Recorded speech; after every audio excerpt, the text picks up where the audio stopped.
Nationwide and here locally, people across America flooded the streets for No Kings protests against the Trump administration. Major cities from Memphis to Washington, D.C., Atlanta to Charlotte, and of course, a city that's no stranger to calls for change, Louisville. Downtown Louisville's protests started at the Belvedere before it took to the streets. People marching with signs saying No Kings and even marching in inflatable costumes. WHAS 11's Clarice Shaley and photojournalist Connie Offit tell us why. Love is more powerful than hate. Marching to Louisville's Belvedere. I'm looking forward to, like she said, feet on the pavement. Margaret Archambault joins the crowd with homemade signs. I thought of 1,000 different signs to make, but eventually it was just, there were too many. I would need a billboard. So I thought, you know what, the most important thing is we are together, because united we stand, and we know what happens when we don't. She says she's displaying a message for a country she still believes in, but says she's frustrated with actions by the Trump administration. Our freedom here in this country to be able to stand out here and protest today against these authoritarian sort of rules, it really doesn't fit with our country. Every issue that you see on every sign still falls under this idea of being united together. United. My sign says love is love. With the young Maisie Milburn, who first protested in the morning with her family in Shelbyville and now in Louisville. You've got the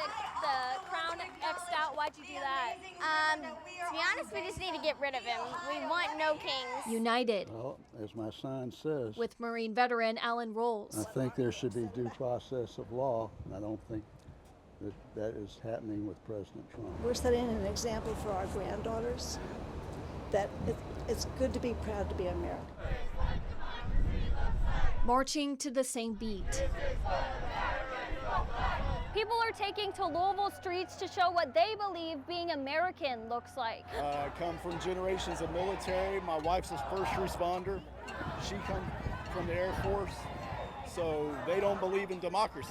Chris Minnick joins the march for his country. Us, the people, need to stand up and take the White House back. Down Louisville streets, joining protests across the country. With photojournalist Connie Offit, Clarice Shaley, WHAS 11 on your side. Louisville Metro Police kept a close eye on those protests. The department tells us there were no issues there. And just across the river, residents of Corydon, Indiana, protested too. They came together around 11:30 yesterday morning, many expressing their frustration with the Trump administration's policies too. Ken Davenport is a veteran and spent 26 years in the military. He said he showed up to voice his dissatisfaction with the status quo. You know, I don't care what the other party is doing or saying or want, as long as they do it civil. And I don't think our leadership in the White House is doing things civil. I think they've gone overboard and have become to the point where it's almost hostile, and that needs to stop. The Indiana resident, Allison Hanover, is from England, but now she lives in Indiana with her husband. She says she's mourning the death of democracy in America.